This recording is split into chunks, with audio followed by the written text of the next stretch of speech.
Hi friend, আমি আবার এসে গেছি একটা নতুন ভিডিও নিয়ে। তো আজকের আমার যে ভিডিওটা হবে সেটা হচ্ছে এই যে লাইন ট্র্যাকটা দেখছো, এটা আমাদের রিজার্ভ ট্র্যাক আছে। তো এই ট্র্যাকে আমাদের মেশিন গাড়িগুলো দাঁড়ায়, তো এর জন্য এখানে সাপ্লাই দিতে হবে। তো আমার সঙ্গে আমার কলিগ আশিস রয়েছে। আমরা আজকে কি কি লাগাবো প্রত্যেক কটা পার্ট বাই পার্ট তোমাদেরকে দেখাবো। তো ভিডিওটা স্কিপ না করে কন্টিনিউয়াস দেখতে থাকো। রেলওয়ে ইলেকট্রিক জিতে কি কি কাজ হয়। এটা এমসিবি এনক্লোজার, এটা 6 অ্যাম্পিয়ারের ডিপি, সব রেলওয়ে সাপ্লাই থেকে আছে। এটা আমাদের 2 কোর সিটিএস স্টার, আর এখানেই এই এনক্লোজারটা লাগবে। তো এই দেখো, এটা হচ্ছে দুবরাজপুরের এসএসপি। এখান থেকে আমাদের ট্র্যাকশনের পাওয়ার ডিস্ট্রিবিউশন হয়। তো এই যে ক্যাটেনারিটা দেখছো, এই যে নিম গাছের পাশ দিয়ে এই তারটা ক্যাটেনারি, এই ক্যাটেনারিটা আমরা এখন টানলাম। তো এখানেই ও একটা দিক ইয়ে করো, হ্যাঁ একটা দিক বাস। আশিস এখানে এনক্লোজারটা ছাড়াচ্ছে, আর এই দেখো তার অলরেডি চলে এসছে। এই তারটা আমি এখানে এনক্লোজারটা বসাবো। তো আমাকে এখন পাওয়ার চাই, তাই আমি আগে ওখানে কানেকশন করে এটা ড্রিল চালাবো, তারপরে এটা হবে। তো দেখো ড্রিল যখন চালাবো তোমাদেরকে দেখাবো। এই যে জেবিটা দেখছো, এটাই হচ্ছে আমাদের এখন সোর্স পাওয়ার। মানে এটা বুকিং এর পিছনে লোকেশন বক্স আছে, সেখান থেকে এখানে আসছে। মানে এখানে বলতে এসএসপির পেছন দেওয়ালে এই যে বিল্ডিংটা দেখছো, যার পেছনে আমি দাঁড়িয়ে রয়েছি, এইটা হচ্ছে এসএসপি। এখান থেকে ট্র্যাকশনের সাপ্লাই হয়, ডিস্ট্রিবিউশন হয়, মানে যেটা 25 কিলোভোল্ট ট্র্যাকশন পাওয়ারটা। তো তার পেছনেই আমরা জেবি লাগিয়েছি। এবার এইখান থেকে যে জায়গাটা তোমাদের একটু আগে দেখলে, সেইটার লাইন নেই, ওইটাই আমরা ক্যাটেনারি দিয়ে এটা করছি আর কি, এই লাইনটা তৈরি করছি। তো এই দেখো এখানেও ফেজ আর নিউট্রাল, এখানে 3 ফেজ লাইন আছে। তো তার মধ্যে রেড ফেজটাকে আমরা চালু রেখেছি, ইয়েলো ব্লুকে রাখিনি, কারণ লিডগুলোকে বাঁচিয়ে রাখি। কারণ ভবিষ্যতে মনে করো যদি রেডটা খারাপ হয়ে যায়, তো তখন আমরা ইয়েলোকে ইউজ করি, ইয়েলো খারাপ হয়ে যায় তাহলে আমরা ব্লুকে ইউজ করি। এটা ফর সিঙ্গেল ফেজের ক্ষেত্রে। কারণ যদি আবার 3 ফেজ লাইন দরকার আমাদের, সেখানে 3টে ফেজই আমরা চালু করে দিই।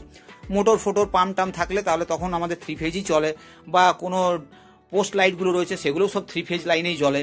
কারণ ওখানে অনেক ব্যাপার থাকে। এখানে সামান্য একটা তোমার এই মেশিন গাড়ির লাইন দেবো, তো মেশিন গাড়ি লাইনের জন্য সিঙ্গেল ফেজই যথেষ্ট। তো দেখো এখানে নিউট্রালটা পুড়ে গেছে, আর লিডটাও ছেড়ে বেরিয়ে গেছে। তো ওটাকে আমি একটু ড্রেস আপ করে দিচ্ছি। ড্রেস আপ করে এবার ফার্স্টেই আমি বলেছি যে নিউট্রাল কানেকশন আগে করবে, যেহেতু চালু লাইন। তবে হ্যাঁ, এটা তোমার কনভিনিয়েন্সের ওপর, তুমি কীরকম কমফোর্ট জোনে আছো। একটু পরেই দেখতে হবে যে যেখানে আমি যখন এমসিবির ভিতরে লাগাচ্ছি, তখন কিন্তু ফেজকে ডাইরেক্ট লাগাচ্ছি। তো এখানটা পুড়ে গেছে, তো এটাকে আমাকে ভালো করে টেপ করে করতে হবে। আর লুজ অবশ্যই রাখবে না, কারণ লুজ হলেই স্পার্কিং করার চান্স থাকে, রাস্টিং হবে। ওখানে তোমার অ্যালুমিনিয়াম আছে, তো অ্যালুমিনিয়াম তো অটোমেটিক্যালি অক্সাইড তৈরি করে দেয় ও হাওয়া জল পেলেই। এইটা হচ্ছে ফেজ, মেন ফেজ, যেটা রেড লিডটা। তো রেড লিডটা চালু লাইন আছে, এটাকে আমাকে খুলতে হচ্ছে এখন। প্লাস দিয়ে আমি খুলে নিলাম। এবার এই দেখো রেডের লিডটাতে আমি এই তারটা পরিয়ে দেবো। তো এখানে পরিয়ে দিচ্ছি দেখো, আর তারপরে ওই নাটটা দিয়ে আমি আবার টাইট করে দেবো।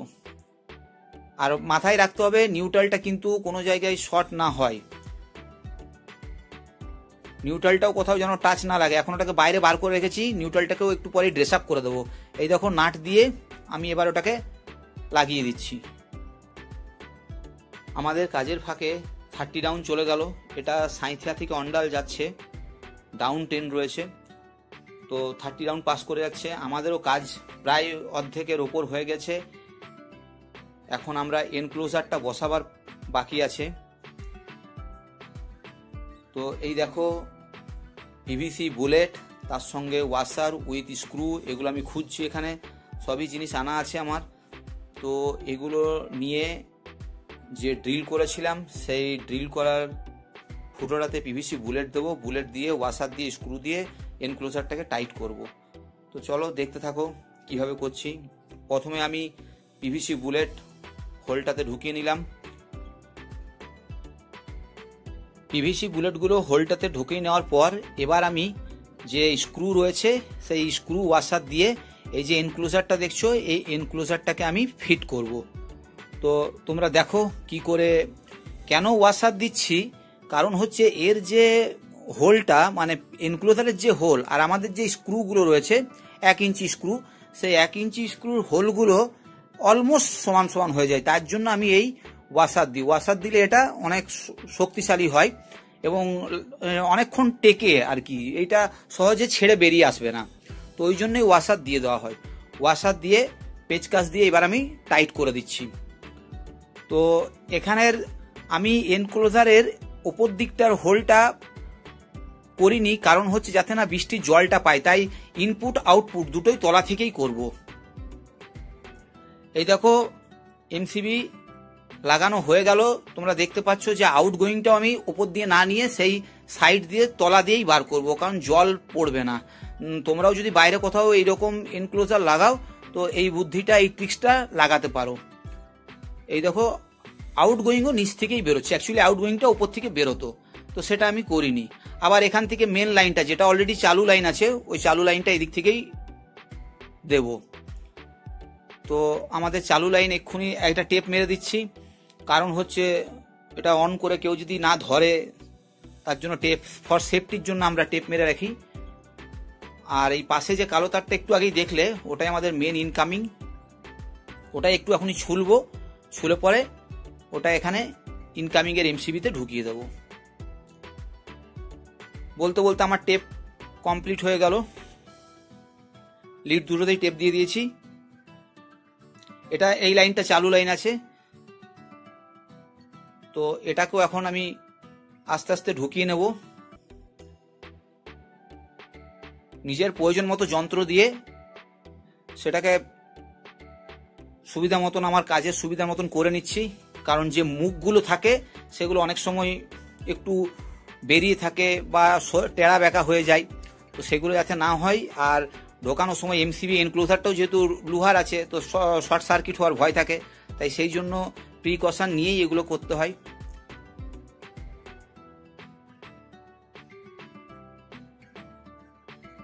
এই ক্ষেত্রে কিন্তু আমি বলছি, এই দেখো আমি কিন্তু ফেজটা আগে ঢুকিয়ে দিয়েছি। সব জায়গায় আমি ফেজটাকে পরেই বলি, কিন্তু এখানে সেফটি পারত, কারণ আমি যদি নিউট্রাল জুড়তে যাই তো এখানে মেন ফেজটা সাইডে থেকে যাবে, ওই জন্যই আমি আগে ফেজটাকে জুড়ে দিলাম, তারপরে নিউট্রালও জুড়ে দিলাম। এই দেখো এবার আমার এই কাজটা কমপ্লিট হয়ে গেলে এনক্লোজারের ঢাকনা লাগিয়ে দেবো।